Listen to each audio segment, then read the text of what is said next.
Bonjour, merci de m'accueillir. En effet, je suis Agnès Vernet, journaliste scientifique indépendante, pigiste comme on dit, et présidente de l'AJSPI, l'association des journalistes scientifiques de la presse indépendante. Voilà, de nouveau indépendant, c'est toujours important pour nous.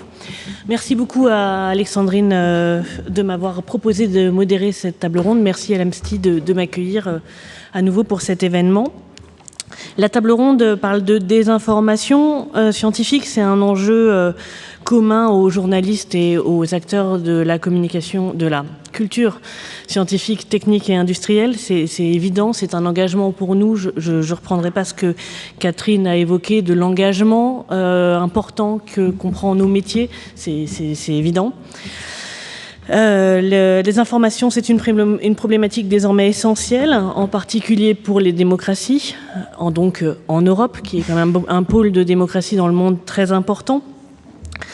La propagation de fausses informations ou d'informations trompeuses, parce que finalement tout n'est pas complètement faux, c'est une panacée, c'est un mélange de situations très variées.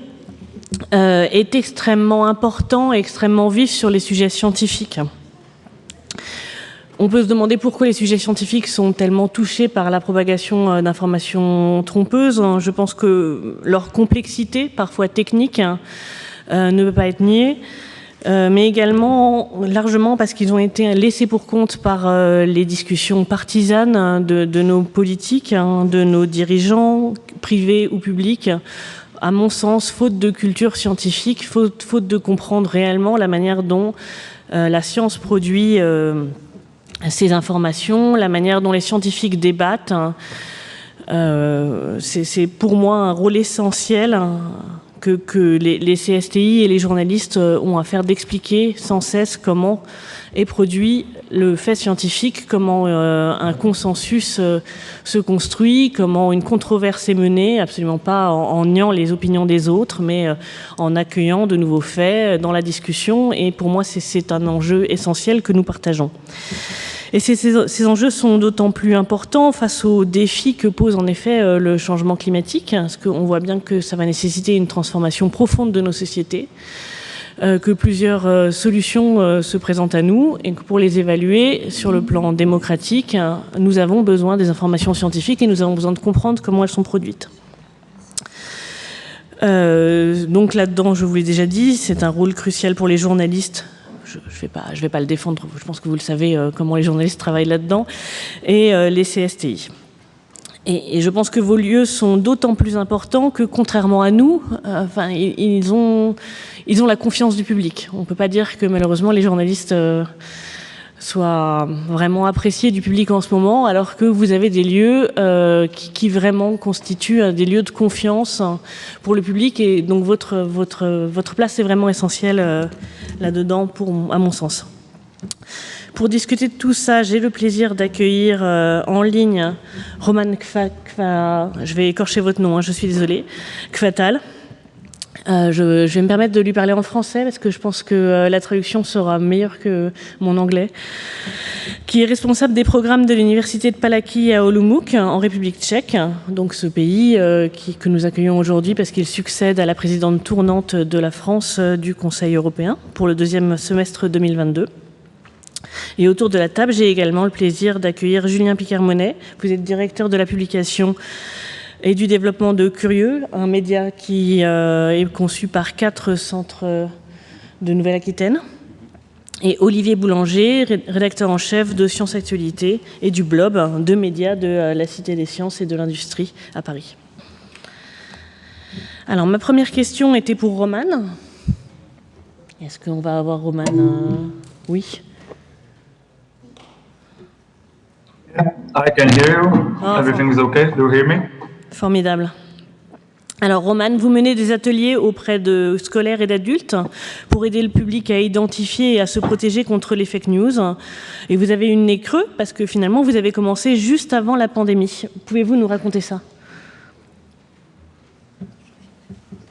Okay. Thank you. Thank you for your invitation, and I will share you my presentation about our activities. Ivana talked about our association. So now I will talk about the activities. Do you see the presentation? Yeah, everything is okay? Oui, oui, allez-y, allez-y. Yes, please. Okay, okay. So I have my presentation here, and I will talk about our activities. The main part of our activities is work with school groups. In our science centers, in two science centers, we have a special part of that. It's called the Center for Critical Thinking, and it is in a fortress of knowledge. We developed it in the cooperation with Scientific for Faculty of Arts, and these programs are focused on school groups for children between 8 and 17 years old. And we are focused on recognitions, fake news, and hoaxes. We have some topics of that, and you can imagine that like a special school program when in science center will come one school group, and they will spend maybe 3 hours, 2-3 hours by the program. So in the program, they are talking about about fake news, hoaxes, about advertising, and argument workshops. And in the main, there is one really important thing.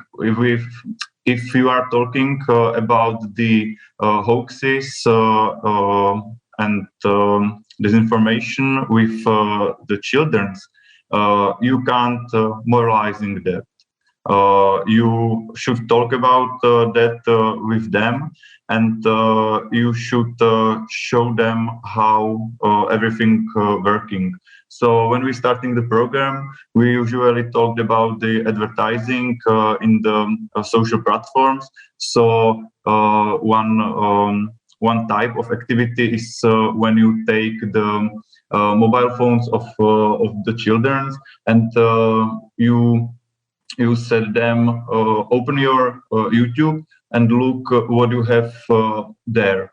And now they know that every children have some different content in their timeline. So you can talk about advertising and ATC. And I have one small video for you. It's about the pantomime silent mail, and this activities is about how informations are changing during the way between persons. So you can for the small children, they can imagine how the news are changing. So then you can discuss with them about the normal changings when you are talking with people, and you can imagine them when in the group there is some people who would like to change the true to false. So this is a small activity for that. So this is the one big part of our activities. We are working with school groups. The second part is evening event for adult audience. It's called Vida After Darks, and it's a social life lie. And these topics are about interpersonal communication, argumentative false, and it is for adult audiences. They will come to our science center after dark, and they will spend a special time there, and they can talk about these problems. I would like to say that I think it's the same in this topic and in Roman, topic about the climate changes. I think Roman, please, sorry. Please, I'm sorry, but we can't see your slides. The first one has been shown, so maybe you should click on them. We have just a small trouble to see your presentation. We hear you very well, but the slides aren't going. Okay. Okay. Okay, that's fine. Thank you. Please. Okay. Okay. Okay, so I would like to say that when we are talking about the problems with the children, it's really better to have an impact for them, because I think the children are open-minded and you can change their vision to the world. So for our institution, it's really important working with the school groups, and this is the aim of our work. Because when we are working with adult people, adult public, everything is more difficult, because adult people have some visions, they have their opinion for the world, so it's worse than working with the children. The third part, which we did on university and cooperating with our science centers, we have a special part. In Czech, it's Duck Hunters.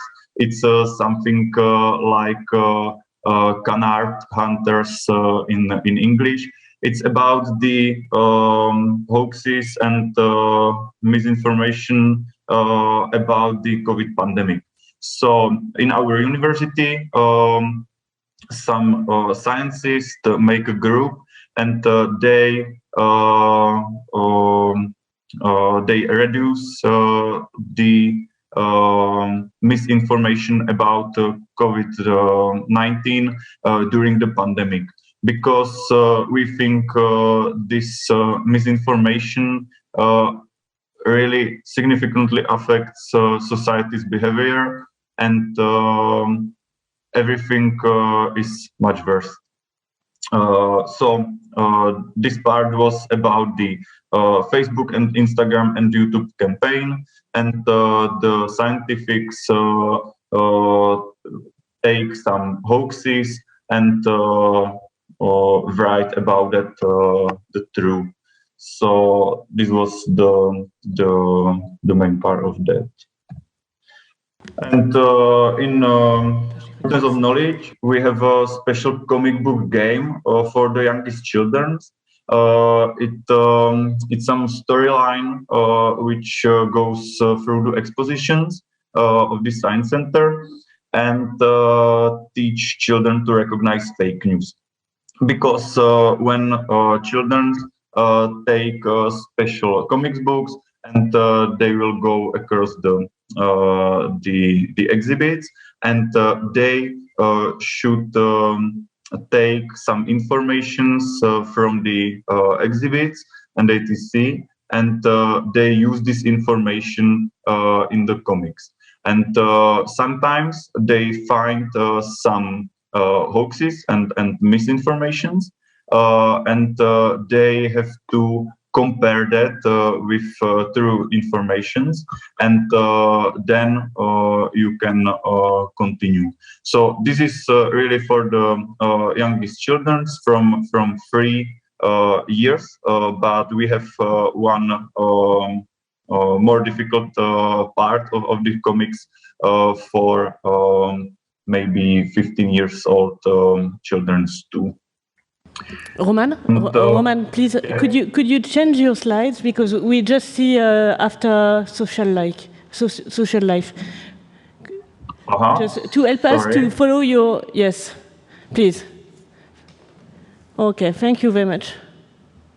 Please go on. I'm sorry. Okay. Yeah. Okay. So this is the about the guardians of knowledge. I talked about that. So this is the comics books. And in the general, I think there is messages of our science centers, because the first is when we are doing some programs for children and adults people, we usually reflect the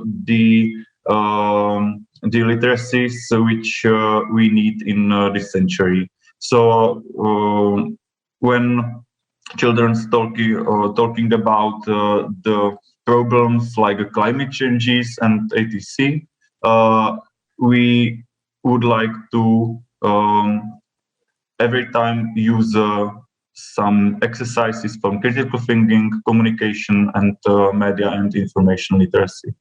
And the second part of second aim of our job is that in our exhibitions they are live employment, and when some visitors come to our science center with their misconceptions and misinformations, they can talk about that with our employees, and we would like to show them a new vision without the misinformation and DC. So this is our job in this part, and thank you for your attention. Merci Roman. You are welcome.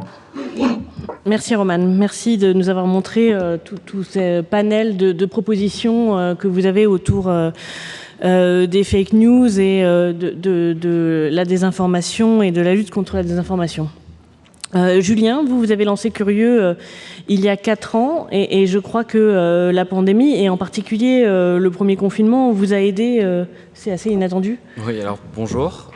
Donc pour vous resituer, Curieux, donc c'est le média des 4 CCSTI de Nouvelle-Aquitaine, donc Cap Science Bordeaux, l'Espace Mendès France Poitiers, la Codicée à Mourinx et Récréation à Limoges, pardon. Donc un projet régional lancé en 2019. Qui a vocation à aller chercher, sur les réseaux sociaux particulièrement, un public qui n'est pas forcément en contact avec les musées. Donc des gens qui n'ont pas forcément l'occasion d'y aller pour diverses raisons, financières ou du fait de la distance, puisqu'en Nouvelle-Aquitaine, on a la taille de l'Autriche, désormais. Donc des fois, c'est un peu compliqué, ou tout simplement des gens qui ont une violence, où le musée représente une certaine forme de violence symbolique. C'est-à-dire qu'en voyant le musée ou en entendant le mot « science », ça se ferme tout de suite, ça refuse d'y aller, c'est pas pour moi. Donc le média s'est lancé en 2019 sur 2 réseaux sociaux principaux, Instagram et TikTok, tout simplement parce que c'était des réseaux sociaux qui étaient émergents et que le diagnostic était qu'on ne pouvait pas aller sur les autres réseaux sociaux où il y avait déjà beaucoup de monde qui était acteurs. Je vous propose de revenir un peu après sur cet aspect. La pandémie est arrivée très rapidement après le lancement. Et alors c'était évidemment dramatique, la pandémie, hein, je ne vous fais pas le tableau. Mais ça a eu un effet, ça a été un levier de croissance pour Curieux, puisque en fait, les gens se sont retrouvés avec beaucoup de temps chez eux. Et donc, beaucoup ont passé énormément de temps sur les réseaux sociaux. Et aussi, il y avait énormément de questionnements autour de traitements sur le Covid. Aussi, beaucoup de questions sur l'impact, sur la dangerosité. Et les publics cherchaient des tiers de confiance pour pouvoir avoir certaines réponses. Et donc, dans le cadre de Curieux, on a tout de suite pris le parti d'interroger des acteurs locaux, à savoir le CHU de Bordeaux particulièrement. Et on a proposé différents contenus, articles, BD, vidéos, live, pour pouvoir informer les gens et répondre à leurs questionnements. Je pense notamment avec l'infectiologue Charles Cazenave du CHU de Bordeaux, qui a participé à divers événements, et notamment à un événement majeur qu'on a réalisé sur TikTok avec un live qui a été diffusé nationalement sur TikTok, en partenariat avec TikTok, où notre Red Chef Alexandre Marsat a posé les questions et s'est fait le relais des questions des gens de TikTok pour répondre en donnant des informations, on va dire, vérifiées.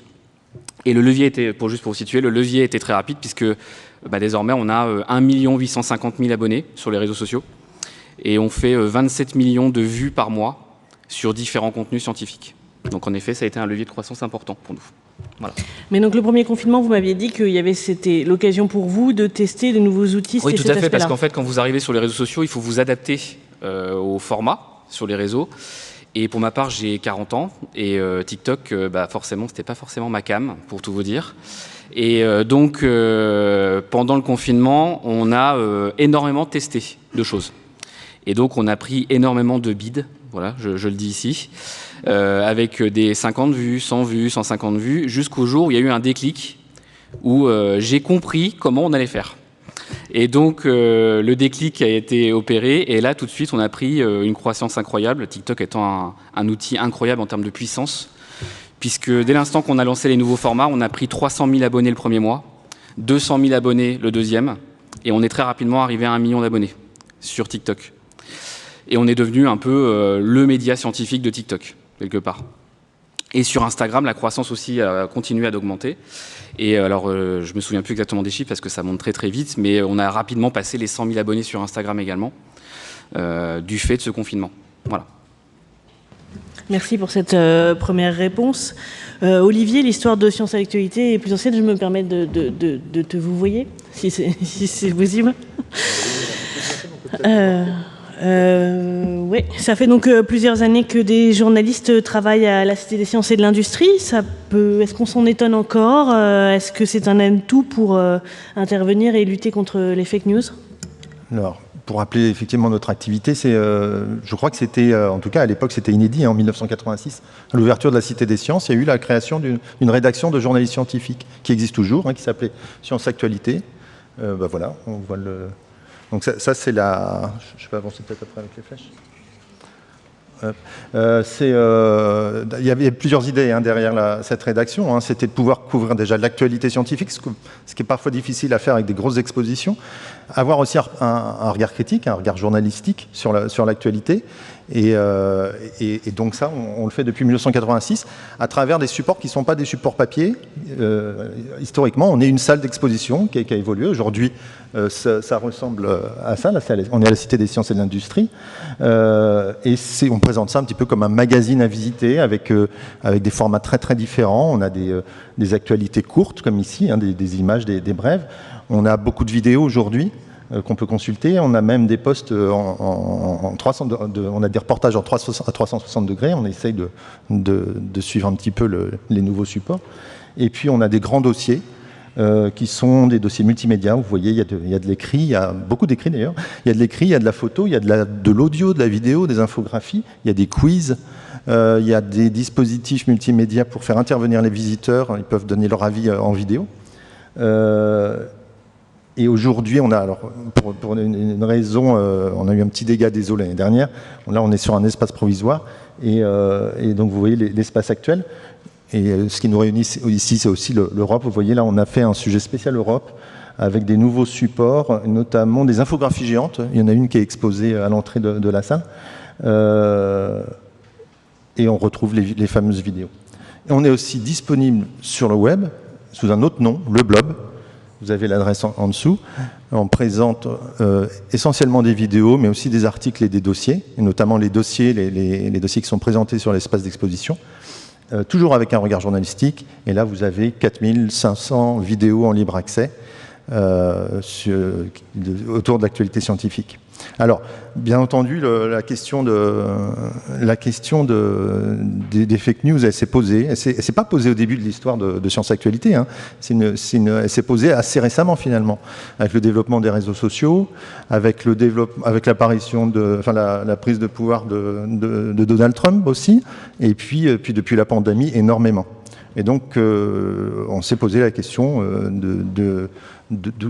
comment traiter ce genre d'informations. Et on s'est questionné autour du fact-checking. Est-ce qu'on doit faire du fact-checking?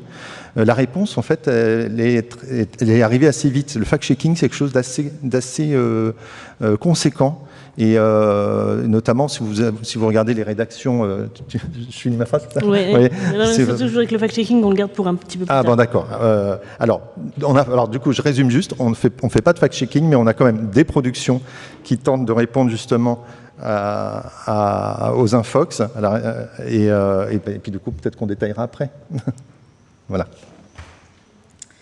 Oui, en fait, c'était un peu ma question, c'était aussi le rôle des journalistes au sein... comment des journalistes sont essentiels pour traiter les fake news de votre point de vue? Au sein de notre établissement, tu veux dire? Alors, est-ce que c'est essentiel? En fait, on a l'esprit critique, c'est un des piliers de l'établissement, d'Universcience. Et en fait, on se positionne tous dans les différentes directions autour de l'esprit critique et aussi donc, de la lutte contre les fake news. Nous, bien sûr, en tant que journalistes, on va se tourner surtout sur ce qui se dit, ce qui sort dans l'actualité. Et c'est essentiellement ici qu'on va intervenir. On a d'autres directions, au niveau de la médiation par exemple, ou de la bibliothèque, où là on va plus être sur de la formation aux médias. Donc il y a plusieurs stratégies, et nous voilà, en tant que journalistes, on va quand même s'intéresser directement à l'actualité, à ce qui se dit sur les réseaux, dans les médias d'une manière générale. Je vous signale au passage que sur cette question de la désinformation, des journalistes et de l'information scientifique, se déroulera cet été, et donc de l'Europe évidemment, à Leiden, le congrès européen du journalisme scientifique, en introduction de l'ESOF, un haut lieu européen de culture scientifique que vous connaissez tous. Et donc cet aspect pour la JSPI, pour l'association que je représente aujourd'hui, est très importante. Nous travaillons énormément avec nos confrères européens.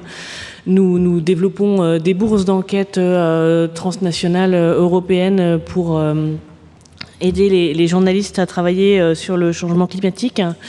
Et à Leiden, cet aspect de la désinformation est essentiel.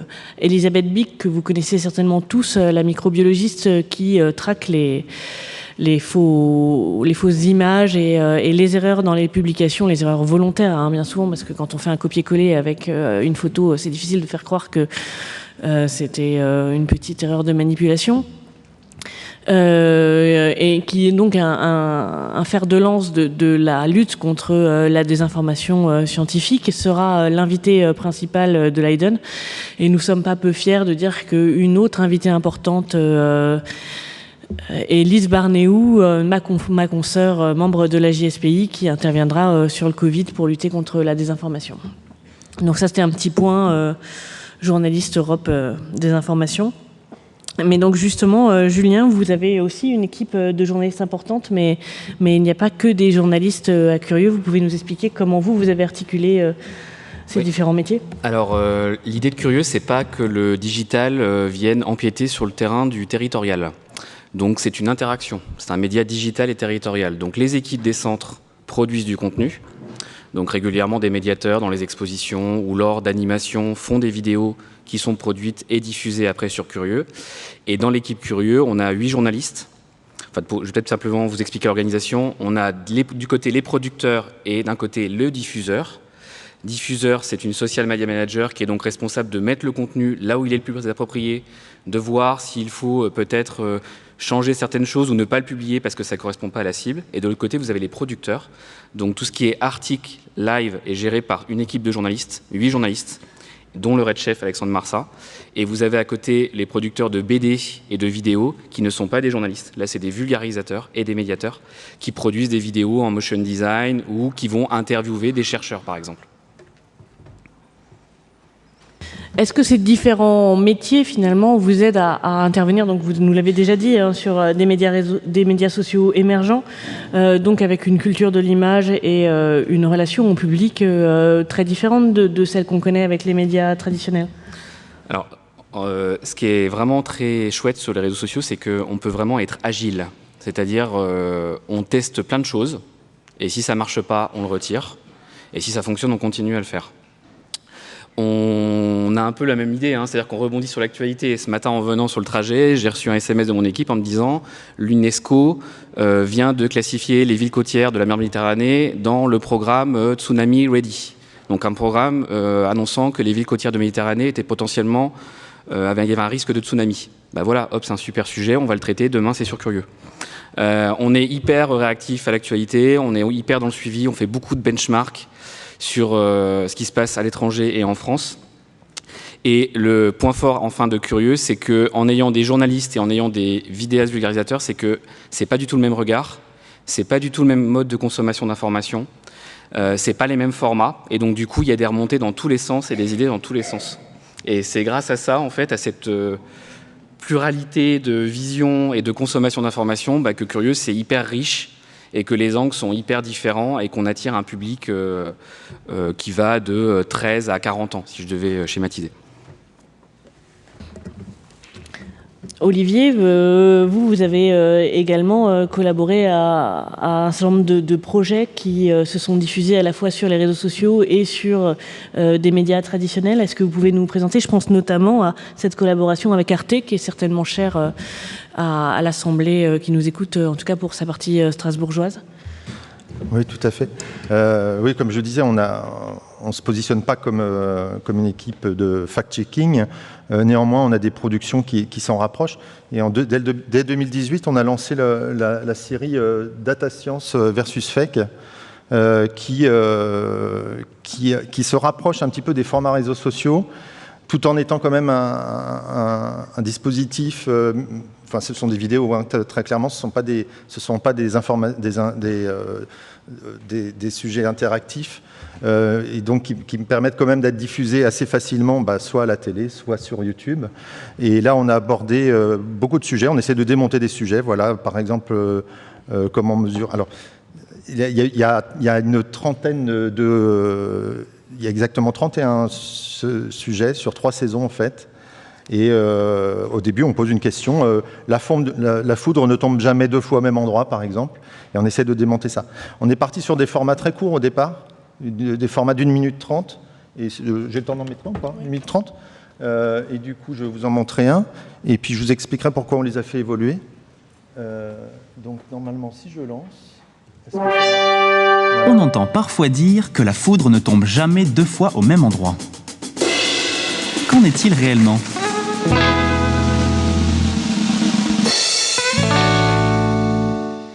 Allons voir les chiffres. En France métropolitaine, le réseau de détection des éclairs, Météorage, a répertorié en moyenne 453 000 impacts par an, pour environ 540 000 en Allemagne ces dernières années. Ah.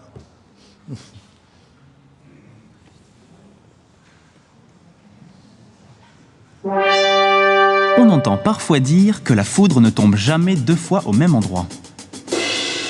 Qu'en est-il réellement ?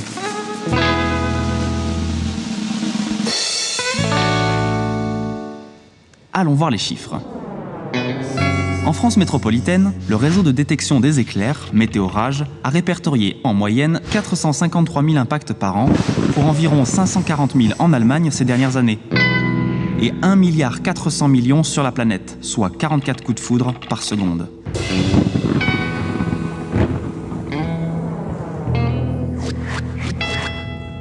Des charges électriques pouvant dépasser les 200 000 ampères, l'éclair va toujours chercher le chemin le plus court entre le nuage et le sol. Les objets conducteurs pointus sont donc privilégiés par la foudre. C'est l'effet de pointe, principe mis en œuvre dans les paratonnerres. C'est pourquoi certains sites sont particulièrement frappés, comme la tour de télévision de Berlin qui a reçu 68 impacts en 10 ans, l'Empire State Building, bien sûr la tour Eiffel, ou encore le pic du Midi de Bigorre qui a reçu 1874 impacts de foudre sur la même période. Donc, en réalité, contrairement au dicton, la foudre a plutôt tendance à tomber plusieurs fois au même endroit.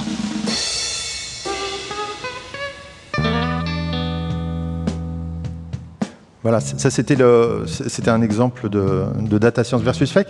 C'était l'une des premières réponses qu'on a eues face aux fake news, avec des contraintes qui sont pas celles des réseaux sociaux aujourd'hui. C'est des productions assez lourdes, qui prennent du temps à être développées, qui coûtent cher, hein, on va pas se le cacher. Et donc ça, on l'a produit avec Arte, avec France Télévisions, et du coup, donc c'est long à faire. Et du coup, on est obligé de choisir aussi des sujets qui vont pouvoir durer dans le temps. Donc c'est difficile, par exemple, sur ce format-là, de rebondir sur une actualité très très chaude. Mais ça a quand même très bien marché. On a de 10 000, enfin de quelques dizaines de milliers de vues à parfois 1 million. c'est une série qui a plutôt bien fonctionné. Et après, on a réfléchi à d'autres formats par la suite.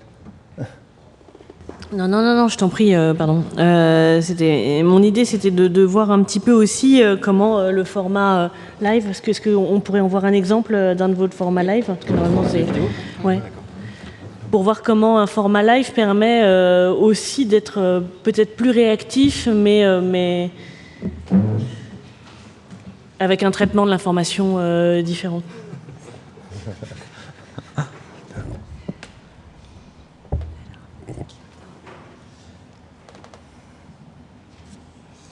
Peut-être pour meubler en attendant, je ne sais pas si vous... Merci. Juste régler dans le lecteur le son. Très bien. Mais dans le lecteur, pas sur le Mac. Pour un peu vous expliquer le contexte par rapport à TikTok, c'est que TikTok, ce sont des formats en portrait, enfin téléphone, 9/16e. Les vidéos fonctionnent à partir du moment où vous êtes en dessous de 1 minute. Donc il faut vraiment condenser l'information. Et quand vous avez un sujet très large, il vaut mieux prendre des petits angles et faire plusieurs vidéos sur le sujet pour qu'elles soient vues. Si vous faites une vidéo trop longue, l'algorithme ne le poussera pas, en fait, vis-à-vis de la population. Donc, les vidéos de curieux sont majoritairement comprises entre 30 secondes et 59 secondes. 59 secondes, simplement parce que sur Instagram, sur Reels, la section, c'est 59 secondes maximum. Donc, du coup, on se plie à l'exigence technique pour faire nos formats. Alors, je vais vous montrer une première vidéo, puisque sur Curieux, on a plusieurs axes. On a évidemment des vidéos dans un angle différent de ce que vous venez de voir, où on parle de science, mais aussi on travaille beaucoup maintenant avec les institutions pour vulgariser des projets de recherche, puisque notamment le CNRS a du mal à montrer les projets de recherche à une population assez jeune, et donc du coup, on fait de plus en plus appel à nous pour produire du contenu. Donc je vais vous montrer une vidéo d'un projet qui a été fait dans le cadre du Mois de l'Europe cette année, d'un laboratoire qui est l'ICMCB à Bordeaux et qui travaille justement sur le CO2, les émissions anthropiques, voir ce qu'on pourrait en faire. Hop. Alors j'espère que vous aurez le son. J'espère qu'il n'y a personne d'épileptique parce que ça va très très vite, hein. Je préfère vous prévenir. Alors il n'y a pas de son, évidemment. J'ai pas de son.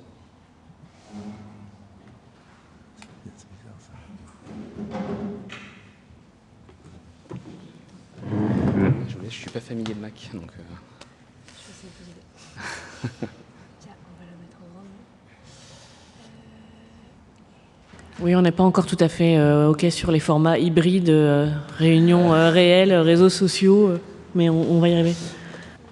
Non. Alors, je ne veux pas vous faire la voix off parce que je ne connais pas le texte par cœur, mais... J'arrive. Ok. Peut-être enchaîner, ou peut-être je sais pas, parce que le temps... Non, mais peut-être que... L'idée, c'était aussi de discuter entre vous deux. On voit l'un et l'autre que vous avez un peu renoncé au debunk classique, au décryptage vraiment des fake news. Et j'aurais bien aimé entendre vos explications l'un et l'autre sur ce choix éditorial ou stratégique. Faire du fact-checking, c'est quelque chose de très lourd. Si vous regardez les rédactions de Libération, Le Monde, des gens qu'on connaît en plus, hein, qu'on connaît assez bien, c'est des équipes de parfois une dizaine de personnes, enfin qui s'approchent d'une dizaine de personnes, c'est du plein temps. On ne peut pas se tromper, on n'a pas de marge d'erreur sur ce genre de sujet. Et puis du coup, si on se consacre à ça, on ne fait plus rien d'autre. Or, nous, par exemple, notre idée, c'est vraiment de couvrir l'actualité scientifique et faire que du fact-checking, ça pose plusieurs problèmes. C'est-à-dire, déjà, ça met en exergue des fake news. Et ça peut être problématique. Ça peut donner trop d'importance à des sujets qui ne devraient pas faire la une des journaux. Et puis d'autre part, il faut qu'on fasse notre travail. Il y a d'autres actualités dans la science et on a besoin de les couvrir, et des sujets qui posent des questions, qui ont des enjeux sociétaux. C'est essentiellement pour ça qu'on n'a pas fait de fact-checking et qu'on a par contre des productions qui répondent quand même à cette exigence-là. On va revoir après un peu les alternatives au fact-checking classique. Julien, est-ce qu'on va pouvoir voir Alors, ou répondre qu'est-ce qui vous sur semble le mieux? fact-checking, en fait, on l'a pas fait parce que ça prend beaucoup de temps et ça coûte énormément d'argent pour, à mon avis, un retour sur investissement, si je puis dire, qui est quand même assez modéré. C'est-à-dire que je suis beaucoup sur Twitter et je trouve qu'il y a un effet loupe entre deux camps qui s'affrontent, les anti-sciences et les pro-sciences, qui se tapent dessus sans s'écouter, en fait, qui se menacent. Enfin, ça devient un peu ridicule. Et entre tout ça, en fait, les gens... Je suis maudit. En fait, au milieu de ces gens, en fait, vous avez toute une partie de la population qui est juste modérée et qui se pose plein de questions. Et donc, curieux, le parti pris de se dire qu'on va parler à ces gens-là. Et les activités. Voilà. Magnifique. Voilà. Donc c'est pour ça que nous, on va pas dans le debunking. On préfère tout simplement tisser un lien de confiance avec cette partie de la population qui se pose des questions et l'entretenir tous les jours, puisque grâce aux réseaux sociaux, on a un nombre d'abonnés et donc on parle tous les jours à ces gens en leur poussant entre 5 et 10 contenus à peu près par jour sur différents sujets. Je vous propose de regarder un exemple de vidéo de curieux et ensuite on va discuter ensemble rapidement des alternatives au fact-checking traditionnel que vous proposez l'un et l'autre et qui peuvent être ainsi explorés par les centres de culture scientifique et technique. Donc là, je vous montre la vidéo de vulgarisation du projet de recherche de l'ICMCB. Humaine rejette trop de CO2, mais on peut le récupérer, l'envoyer sous terre et l'y stocker pour éviter d'accentuer le changement climatique. C'est déjà bien, mais c'est un peu triste de juste le stocker là comme un déchet. Y a pas moyen d'en faire quelque chose d'utile? Si, c'est ce sur quoi travaille actuellement l'équipe de Samuel Marr à l'ICMCB dans le cadre du projet européen Big Mac. L'idée est simple, c'est comme le compostage. Toi, tu laisses la nature valoriser tes déchets, eux, ils veulent laisser les micro-organismes qui vivent dans le sous-sol valoriser ce CO2. Et plus précisément, utiliser les archées. Ces tout petits trucs qui vont transformer ce CO2 en méthane en utilisant de l'hydrogène naturel. Et le méthane, on peut facilement l'utiliser pour produire de l'énergie. Pour expérimenter, ils peuvent pas juste aller sous terre. Du coup, ils reproduisent cet environnement en labo, dans des réacteurs et y injectent du CO2 pour voir comment les micro-organismes réagissent et quels sont les rendements en méthane. En faisant ça, ils s'attaquent au plus grand défi du siècle, la gestion du CO2, tout en développant des outils pour étudier ces micro-organismes souterrains méconnus qui représentent pourtant plus de 70% de la biomasse terrestre. Abonne-toi pour rester curieux. Voilà, donc là c'est 59 secondes, vous voyez, donc c'est hyper timé, avec le script avec le chercheur, donc il y a des échanges, c'est au mot près pour que ça rentre. Et donc la vidéo a fait 200 000 vues, vous voyez, tout confondu, donc évidemment les chercheurs sont ravis parce qu'ils n'ont jamais eu ça de leur vie en fait. Et je vous montre une autre vidéo qui est un autre exemple où là on est vraiment sur de la diffusion de connaissances. Alors je sais pas, vous êtes pas forcément du sud-ouest, mais dans le sud-ouest il y a un phénomène qui s'appelle les buy-in.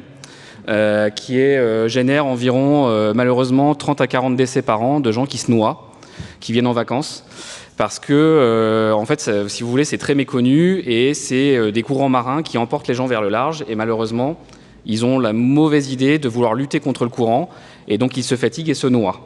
Et donc on a fait cette vidéo il y a 3 semaines qui a fait 1 200 000 vues sur TikTok, 50 000 vues sur LinkedIn et 690 000 vues sur Instagram. Elle a buzzé comme on avait rarement vu ça, où on explique ce que sont les buy-in. Elle a été relayée par les sauveteurs, je crois que c'est SNNCM, enfin, je sais plus, toutes les villes de la côte de Nouvelle-Aquitaine. Enfin vraiment, elle a vraiment très bien marché. Hop. Chaque année, des personnes meurent à cause de ça. Tu as l'impression que c'est une jolie piscine naturelle? Ben en fait, pas du tout. C'est plutôt ton pire cauchemar. Il va t'entraîner, t'emporter jusqu'au large et mettre au défi ton cardio. C'est une buy-in. Les buy-in sont des formations de courant très fréquentes sur les plages de Nouvelle-Aquitaine. Ces grands creux dans les bancs de sable forment des pièges où l'eau s'engouffre puis est aspirée vers le large. Les courants créés peuvent nous emporter jusqu'à 1 à 2 mètres par seconde. Si tu essaies de nager à contresens, au mieux tu feras du surplace, mais la plupart du temps, tu nageras à reculons jusqu'à l'épuisement et le résultat, on le connaît. Mais comment reconnaître une buy-in? À marée basse, une buy-in forme un creux sur la plage avec souvent un peu d'eau qui stagne. À marée haute, la zone de buy-in, c'est là où il n'y a pas de vagues. Il peut y avoir du clapot et l'eau y est souvent plus foncée. Et que faire si tu es pris au piège d'une buy-in? Reste calme. Je sais, c'est contre nature de se laisser tirer vers le large, mais c'est ta meilleure chance de survivre. Il ne faut surtout pas lutter contre le courant. Donc laisse-toi porter, fais des signes au sauveteur et attends que la buy-in te ramène dans une zone sans courant. Si tu es un très bon nageur, tu peux aussi tenter de nager perpendiculairement pour rejoindre le banc de sable, là où les vagues cassent et vont pouvoir te ramener sur la plage. Voilà, 59 secondes également.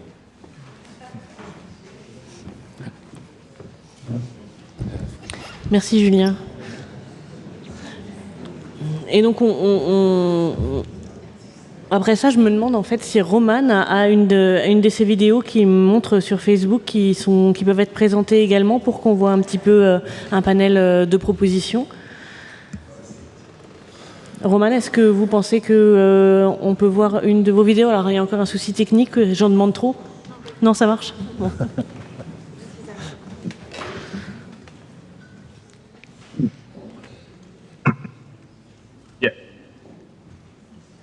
No, I don't have some video for you, so I'm sorry for that. Ah, vous n'avez pas de vidéo finalement? Celles que vous faites sur Facebook, non, vous ne les aviez pas à disposition?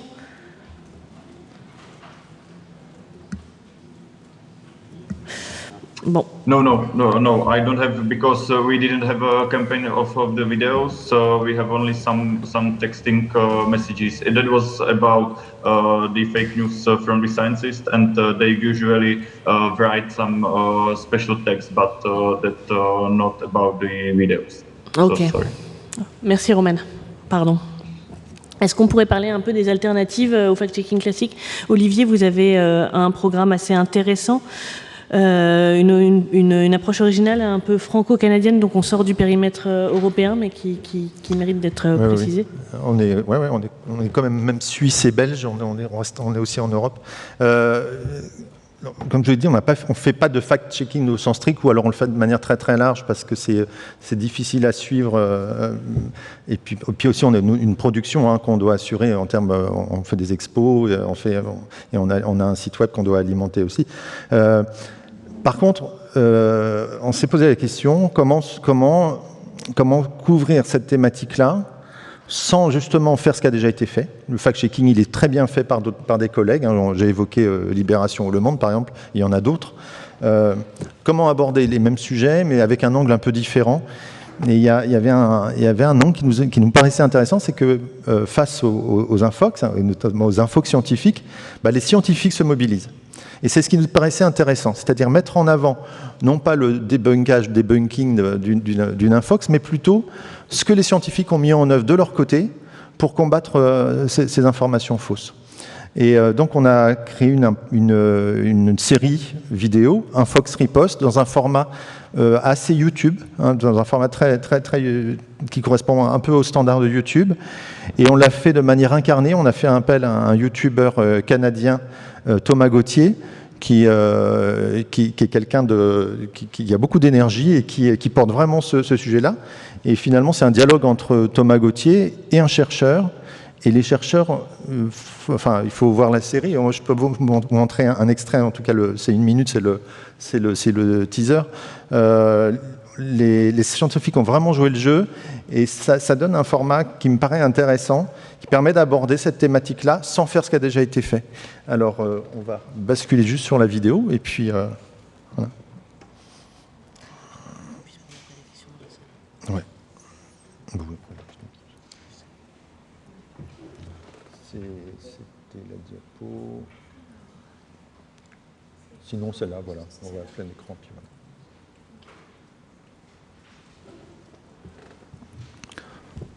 Donc chaque épisode dure quelque chose comme 4 minutes à peu près. Yes! Superbe nouvelle tout le monde! Il y a une étude qui vient de démontrer que le changement climatique, ça sauve des vies. Plus besoin de lutter contre le CO2. Je vous jure, je vous partage l'article tout de suite. Et voilà, allez lire ça. Bon, je vais faire rouler ma voiture pour aucune raison, moi. C'est parti. Ah, ça ne marche pas bien, là. C'est un fake. C'est pas ce qu'ont montré les scientifiques dans leur étude. Moi, j'ai inventé un outil. Non, présentation. C'est l'avant-dernière dépôt, ouais.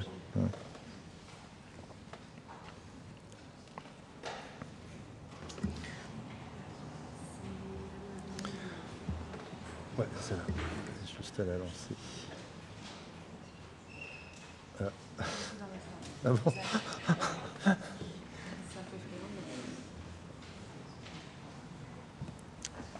Qui vient de démontrer que alors, le changement le temps climatique, ça sauve des vies.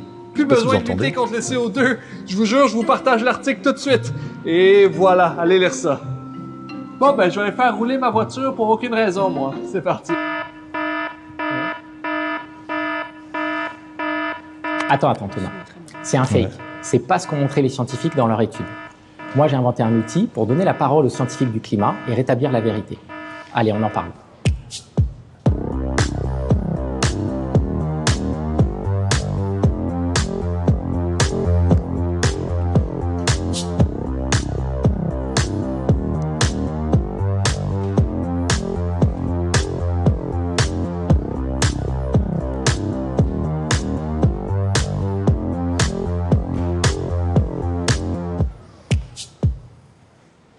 Voilà, vous avez une idée des sujets qui sont abordés, en tout cas dans la série, que vous pouvez retrouver sur le blog.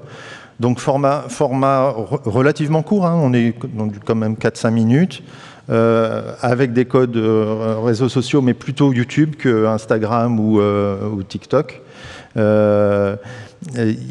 Juste un petit mot justement sur ces formats où nous on est encore peu présents, en tout cas à Science Actualité au blog, d'abord pour des raisons historiques, hein, parce qu'on est avant tout d'abord une salle d'exposition hein, depuis 1986, et puis un site web depuis très longtemps, depuis 1997 aussi. Et les réseaux sociaux, c'est vrai que pour l'instant, on est présent, mais plutôt pour promouvoir un petit peu les contenus qu'on peut retrouver notamment sur le blog. Après, il y a plein de formats.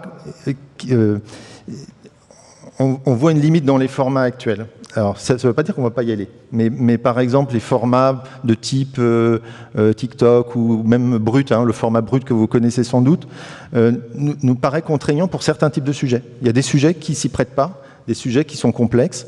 On a fait par exemple un sujet récent sur la question du nucléaire dans le mix énergétique. Ça ne se prête pas à un format court, ça. C'est des sujets qui sont complexes et qui demandent un approfondissement. Bah, ici, un petit peu, on est un petit peu aussi dans ce compromis là, c'est dans un Fox Riposte. On veut aussi quand même rentrer un petit peu dans le contenu. Alors, c'est peut-être pas pour un public enfant. Voilà, la destination, c'est pas un public enfant, c'est ce qu'on appelle le grand public, qu'on va considérer comme adolescent jusqu'au senior. Et par contre, les formats TikTok sur lesquels on n'est pas encore présent ou les autres formats, on les réservera peut-être à certains types de sujets qui s'y prêteront plus particulièrement. Mais justement, Julien, vous aussi, vous avez une réflexion sur les formats et les âges des publics et d'après ce que j'ai compris, vous allez aller vers YouTube pour vous adresser à un public finalement plus âgé et élargir votre audience. Alors comme je vous le disais, en fait, quand on a commencé à se lancer, on a juste regardé où on pouvait, je suis désolé, j'utilise des termes un peu économiques, mais pénétrer dans le marché, en fait. Et YouTube était un marché mature, où il y avait déjà beaucoup de gens qui étaient présents, qui avaient des grosses bases d'abonnés. Et concrètement, si on voulait s'y lancer, il nous aurait fallu énormément de budget pour communiquer et réussir à se faire une place. Donc on est parti sur les réseaux émergents, où il n'y avait pas encore tout cet écosystème qui était créé. Donc c'était Instagram et TikTok. Maintenant qu'on est connu sur Instagram et TikTok, on compte s'appuyer sur ces bases-là pour aller sur les autres réseaux et grossir. Donc YouTube, on commence depuis janvier. Et donc alors j'ai vu qu'on avait pris pas mal d'abonnés hier soir, je pense qu'il y a une vidéo qui buzz. On est à 24 500 abonnés en 6 mois. Et donc on espère monter le plus haut possible d'ici la fin de l'année. Et on va aller aussi sur d'autres formats comme le podcast. On refait notre site aussi, qui va être lancé dans quelques jours.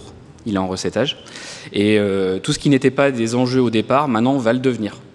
Donc on va se développer ailleurs et on va développer des formats plus longs sur YouTube. On va essayer de capitaliser sur notre audience pour aller l'emmener sur autre chose. Parce qu'évidemment, ces formats courts, ils ne sont pas là pour remplacer les formats longs. Ils sont là pour aller chercher un public qui ne s'y intéresse pas et l'emmener sur des formats plus longs après derrière. De la conf, du live, des vidéos plus longues. Voilà. Je vous propose d'ouvrir la discussion à la salle. Est-ce qu'il y a des questions pour nos 3 intervenants? Je vois au fond. Hop. Bonjour, je suis là. Julien Le Bonheur, Université de Rennes 1. Une question pour Julien Picard-Monet. Plutôt 3 questions qui peuvent s'enchaîner. La première, sur la vidéo que vous avez montrée sur le stockage du CO2. Alors, je vois bien l'angle qui est de présenter le projet de recherche, mais cette vidéo pose aussi des questions sur est-ce qu'il faut stocker le CO2 ? Qu'est-ce que c'est que transformer le CO2 en méthane ? Est-ce que c'est bon pour l'effet de serre, etc. Comment vous traitez ce genre de discussion, de controverse possible, par exemple, autour d'un projet d'équipe de recherche, sachant que vous n'avez qu'1 minute ? Deuxième question, vous avez parlé d'un déclic qui vous a fait comprendre comment il fallait faire pour que ça marche. Alors je suis super intéressé, est-ce que vous pourriez détailler ? Et la troisième question, quand il faut réagir vite et que vous avez ce genre de contenu qui est diffusé rapidement, quid de la validation par les scientifiques, comment ça se passe ? Merci beaucoup. Alors, la première question, c'était... Pardon, je ne me souviens plus. C'était, là vous avez traité l'angle, on parle du sujet par les scientifiques, ok, mais des questions peuvent se poser autour de cette recherche-là. Comment vous traitez ces dimensions-là ? Alors, la vidéo, c'est une amorce, ça fait venir beaucoup de gens, et dans les commentaires, vous avez un débat qui naît. C'est-à-dire que vous avez des gens qui sont pour ou qui sont contre. Et le rôle de la personne qui s'occupe des commentaires, c'est justement d'apporter de la matière, alors de modérer, parce qu'évidemment... quelquefois, ça part en vrille, je ne vais pas vous mentir, sur les réseaux. Donc, elle est là aussi pour modérer, mais elle est aussi là pour apporter des sources et aussi pousser vers d'autres contenus que Curieux a produits. Et en l'occurrence, sur le stockage de CO2, on a déjà produit quelque chose, en expliquant la controverse qu'il y avait autour, etc. Donc, elle est là pour pousser les gens à aller voir d'autres contenus, mettre des sources et veiller à ce que le débat se passe bien. Parce qu'en l'occurrence, sur la vidéo dont vous parlez, il y a beaucoup de personnes activistes écologistes qui sont venus en fait sur la vidéo pour réagir et montrer leur opposition au projet, pour être honnête. Donc ça a créé un débat entre les pros et les contre. Alors j'ai très peu de mémoire. Le déclic. Alors le déclic, c'était j'ai compris que sur TikTok notre vidéaste, il n'était pas identifié comme vidéaste TikTok. Donc je me suis dit, parce qu'à cette époque-là, les gens qui étaient sur TikTok, il y avait une audience, il y avait des médecins, il y avait des dermatos, il y avait aussi des scientifiques qui eux aussi étaient en confinement, s'ennuyaient, produisaient des vidéos et avaient commencé à avoir une base d'abonnés. Je me suis dit, on va bosser avec eux qui ont des bases, on va faire des vidéos dans le ton curieux avec eux et on va ramener du trafic chez nous. Et c'est comme ça que ça a commencé, en fait. C'est qu'on a travaillé avec un dentiste qui est maintenant à 2 600 000 abonnés sur TikTok, ça s'appelle Dr Never, qui est je crois 5 millions d'abonnés maintenant, qui a sorti un livre chez Solar là récemment. On a commencé au début à bosser avec lui parce que ces gens-là qui étaient sur TikTok, ils monétisaient pas leur audience à l'époque. Ils étaient juste là pour s'amuser. Donc on s'est dit on va bosser avec des spécialistes de santé, on va bosser avec les scientifiques qui sont sur place et on va produire des contenus dans le ton curieux avec eux. Et c'est comme ça qu'en fait que Curieux a décollé. Et après, mes équipes se sont tout simplement formées à leur contact. En fait, ont compris les codes et c'est là que ça s'est amorcé. Voilà. Olivier, tu voulais ajouter quelque chose ? Il y avait une troisième question. Je crois qu'il y avait une troisième question, mais... Alors, la validation scientifique, alors, la partie article, on est dans un cadre journalistique, donc il y a un red chef, c'est son rôle en fait de surveiller que tout se passe bien, de vérifier que les sources sont bonnes, que ce qui est dit est bien nuancé quand il faut l'être. Et c'est la même chose pour la personne qui est responsable des BD et des vidéos, en sachant que vu que Curieux prend de plus en plus d'ampleur, maintenant on a un réseau de scientifiques au CHU de Bordeaux qui bossent avec nous, enfin des spécialistes plutôt que des scientifiques, mais des dermatos, des médecins, des infectiologues, etc. Et souvent on leur envoie le contenu pour leur demander une relecture et nous dire ce qui va pas ou s'il y a un problème. Et dans le cadre du projet de recherche du CNRS, c'est simple, en fait, on avait l'équipe de recherche face à nous, donc les échanges se font directement avec les spécialistes. Oui, je me permets d'ajouter quelque chose là-dessus. Évidemment, l'intérêt d'avoir des journalistes dans les équipes, c'est d'avoir des gens capables de prendre la responsabilité du contenu, de vérifier les faits plusieurs fois, de plusieurs manières, et donc de réagir rapidement. Enfin, c'est aussi... Et les sources sont consultables. C'est particularité de Curieux aussi, c'est que ça se fait de plus en plus maintenant, mais on envoie les sources, elles sont sur le site toujours, et on n'hésite plus à les mettre dans les posts de l'Instagram, parce que ce qui fait aussi qu'on sent que Curieux prend, c'est que les gens nous demandent des sources maintenant sur Instagram. Ils nous disent « Ah, vous avez vu ça où ? J'aimerais bien aller voir, lire l'étude complète. » Donc on les met maintenant à disposition directement. Olivier, ouais, je voulais juste réagir sur effectivement les commentaires.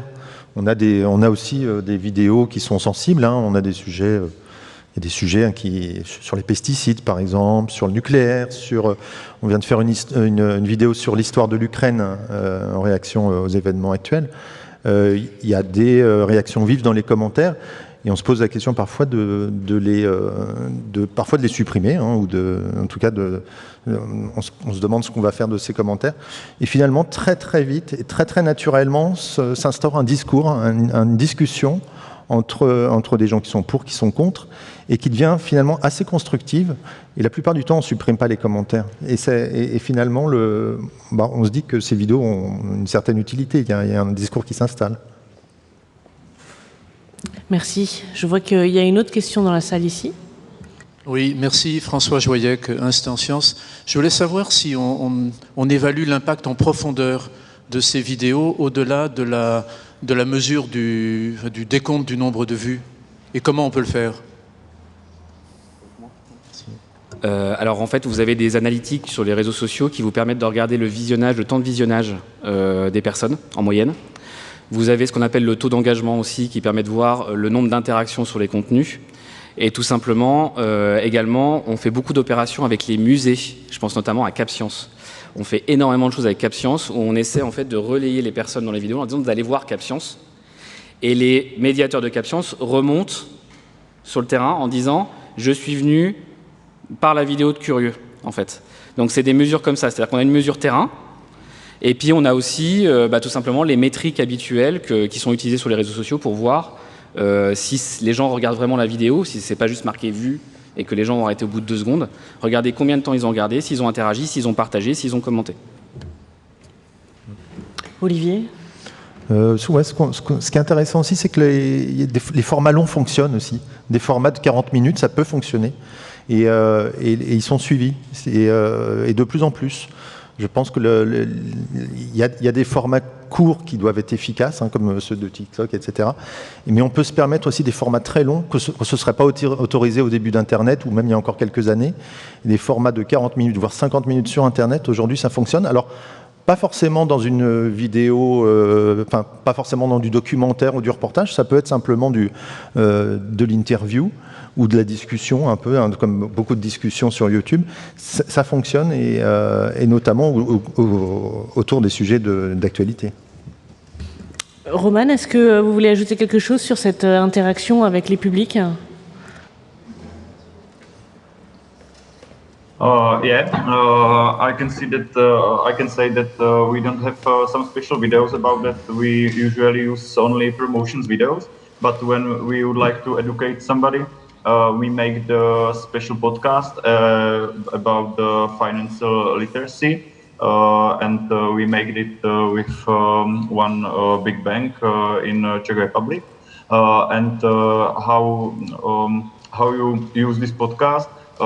You can listen that only private, like one child, or some teachers can use this podcast and work with that in classes. And how we evaluate it? We make the special application to mobile phones, and the children can use the application and makes one.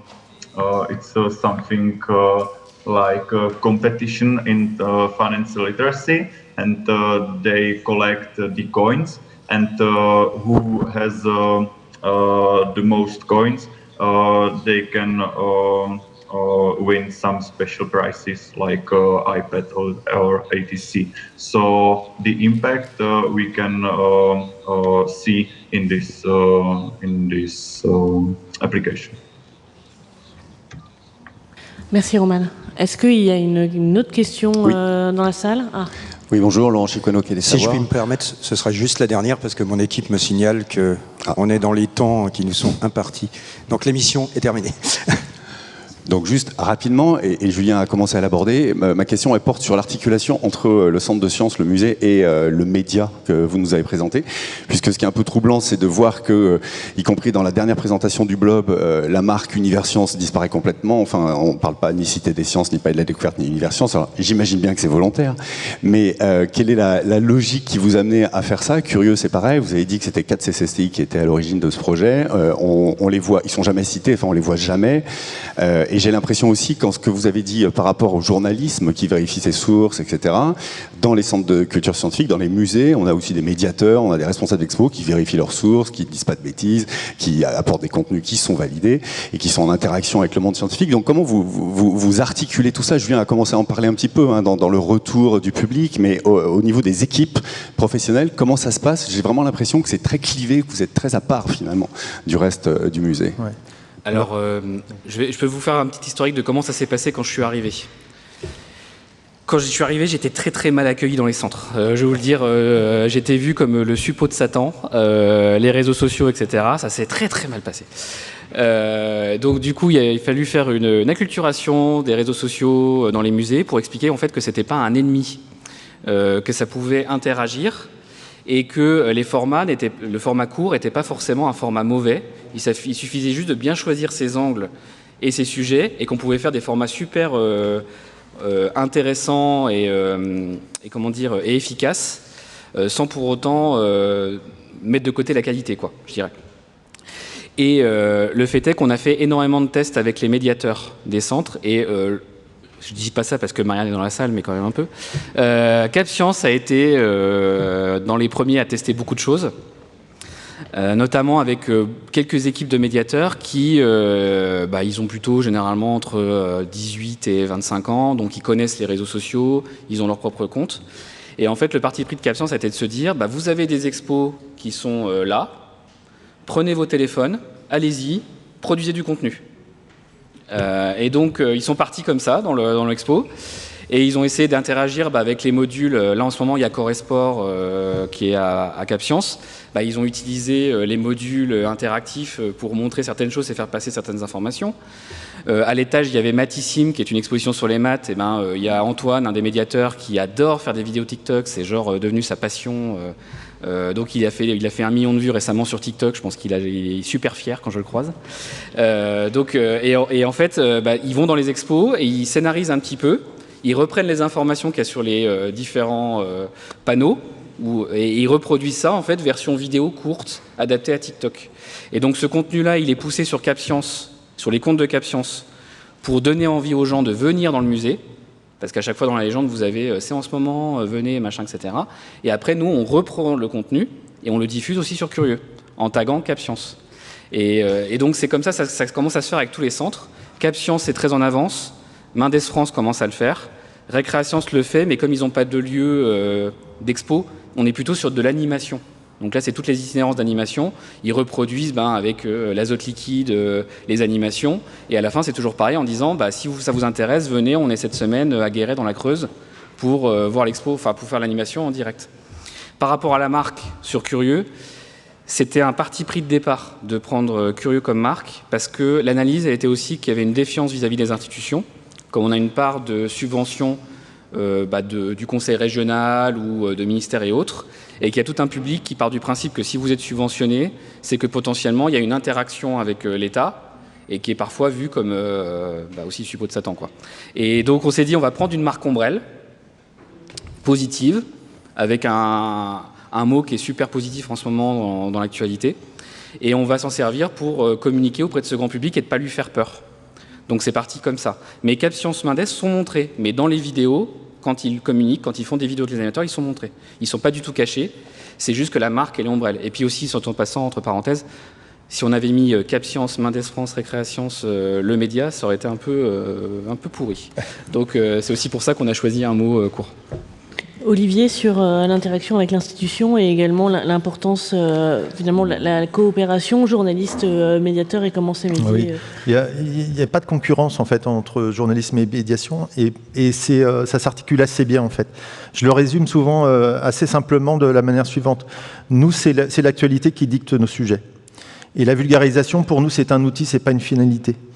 Dans la médiation, c'est peut-être le contraire qui va se passer. On va utiliser la vulgarisation en faisant éventuellement référence à l'actualité. Donc c'est deux façons d'aborder des thématiques scientifiques, mais nous, on est dicté par l'actualité. Quand il y a la guerre en Ukraine, on parle de la guerre en Ukraine, on n'a pas le choix, on est obligé d'en parler. Voilà. En médiation, on n'est pas obligé d'en parler. On peut aussi aborder les grandes thématiques scientifiques un peu récurrentes. Donc ça s'articule bien, et d'ailleurs sur l'espace sciences actualité, pendant longtemps, on travaillait avec les médiateurs qui préparaient des médiations avec le public sur nos sujets. Donc là, du coup, ça marche assez bien. D'ailleurs, le Blob, c'est un média. On a un autre média à Universcience, qui est la revue du Palais de la Découverte, qui justement est un peu plus tourné vers la médiation. Il est essentiellement écrit par des médiateurs. Et voilà, on a les deux articulations justement à travers ces deux médias. Sinon, sur la je vais me faire gronder. Oui. Mais vas-y rapidement, mais je vais me faire gronder. Vas-y. À part le temps. Oui. Alors, juste très vite, la stratégie de marque, effectivement, je te rejoins. On aurait pu s'appeler le magazine de la Cité des Sciences et de l'Industrie et du Palais de la Découverte. Et c'était un peu long. Et donc, l'idée, c'était de s'appuyer sur une nouvelle marque. Et la stratégie de marque, c'est aussi de faire venir des gens sur notre média et après de les renvoyer, bien sûr, sur les offres de nos deux établissements physiques. Voilà. Merci beaucoup pour l'audience, pour les trois intervenants. Et je passe la parole à Bruno Macquart, c'est ça? Merci beaucoup. Ouais.